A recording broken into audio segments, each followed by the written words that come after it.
இதுவரை நடத்தினீரே. இரவும் பகலும் என்னை நினைத்து இதுவரை நடத்தினீரே. நன்றி நன்றி ஐயா, கோடி கோடி நன்றி ஐயா.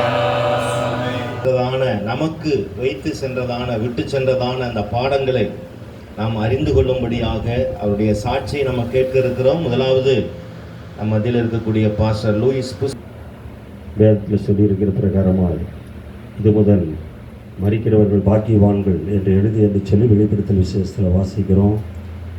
ஆகவே தேவன் கடந்த நாட்களில் அவருடைய தாயாரை தேவ சமூகத்தில் எடுத்துக்கொண்டாங்க.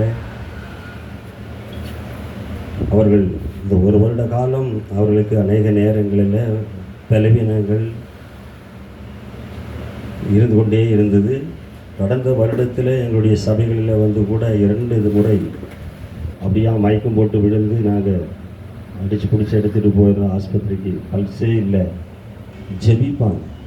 யார் பலவீனமான இருக்க நேரங்களிலேயும் அவர்கள் எப்பொழுதும் ஜெபிக்க வேண்டும் என்று சொல்லித்தான் விரும்புவாங்க. இங்கே இருக்கவங்களை ஜெபம் பண்ணுறது கூப்பிடுவாங்க. அவங்க என்னை கூப்பிட சொல்லுவாங்க. அப்போ இவங்க சொல்லுவாங்க, சரி இங்கே நான் ஜெபம் பண்ண மாதிரி அப்படின்னா பாஸ்டர் ஜெபம் பண்ண மாதிரி இருக்குமா அப்படின்னு சொல்லுவாங்க. அப்படின்னு பாருங்க, மகனாக இருந்தாலும் அந்த பாஸ்டருக்குரியான கணத்தை அங்கே பைபிள் படிச்சுட்டு பேனாவிலேயே பென்சிலையும் வரைஞ்சி வச்சுக்கிட்டே இருப்பாங்க. அந்த பைபிளை நான் எடுத்துகிட்டு போய் வீட்டில் வச்சுருக்கேன். ஆகவே பாருங்கள், எப்படின்னா அந்த வேதத்தை எப்பொழுதும் வாசிக்க வேண்டும் என்று சொல்லி இது பண்ணிட்டு இருப்பாங்க. எப்பொழுதும் எல்லாருக்காகவும் ஜெபிக்கிற ஒரு தாயார் சகோதரிக்கு பாருங்கள், எங்களுடைய நான் ரொம்ப நினைக்கிற ஒரு விசனப்படுகிற காரியம், எங்களுடைய சின்ன சகோதரிக்கு திருமணம் இல்லை.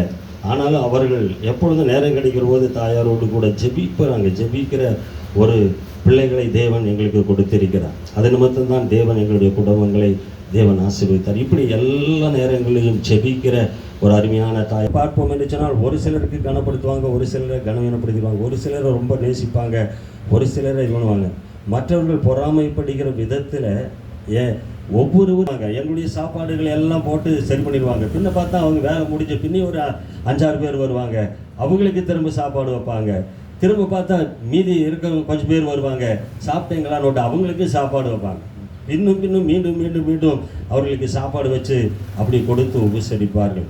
எல்லாம் நல்லா உபசரிக்கக்கூடிய ஒரு அருமையான தாயாரை தேவன் எங்களுக்கு கொடுத்தார்.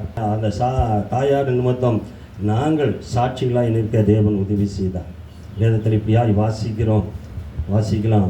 பாருங்கள், யோவான் 3வது அதிகாரம் 13, 14, 15 வசனங்களை வாசிக்கிறபடிக்கு பாருங்கள்.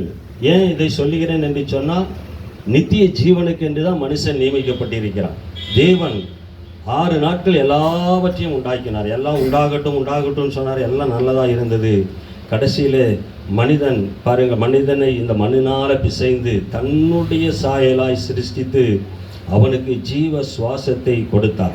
அவன் ஜீவ ஆத்மாவானான் என்று சொல்லி ஆதியாகமம் 2வது அதிகாரத்தில் நாம் வாசிக்கிறோம்.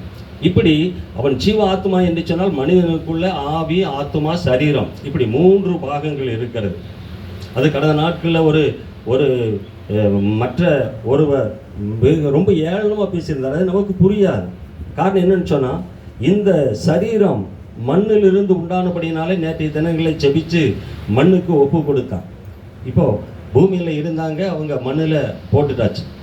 அவர்கள் இருந்த நாட்களில் அவர்களை நாங்கள் கூப்பிட்டோம், அம்மா அம்மா அம்மான்னு கூப்பிட்டோம். நேற்று மறித்து சடலமாக இருக்கிற போதும் நிறைய பேர் அம்மா அம்மான்னு கூப்பிட்டோம். ஆனால் என்ன பண்ணலை, பேசலை. காரணம் என்னன்னு சொன்னால், அந்த ஆவி என்ன ஆயிடுச்சு, அந்த உணர்வு அவர்களுடைய போயிடுச்சு.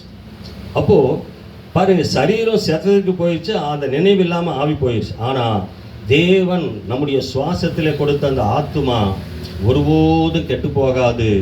அந்த ஆத்துமாவை என்ன பண்ணணும், நித்திய ஜீவனை பெற்றுக்கொள்ளணும். அதற்கு தான் ஆண்டவர் இந்த பூமியிலே வந்தார். ஆதியாகமம் 5வது அதிகாரத்தில் நீங்கள் வாசிப்பீர்கள் என்று சொன்னால் பாருங்கள், அங்கே அநேகரை குறித்து வாசிக்க முடியும்.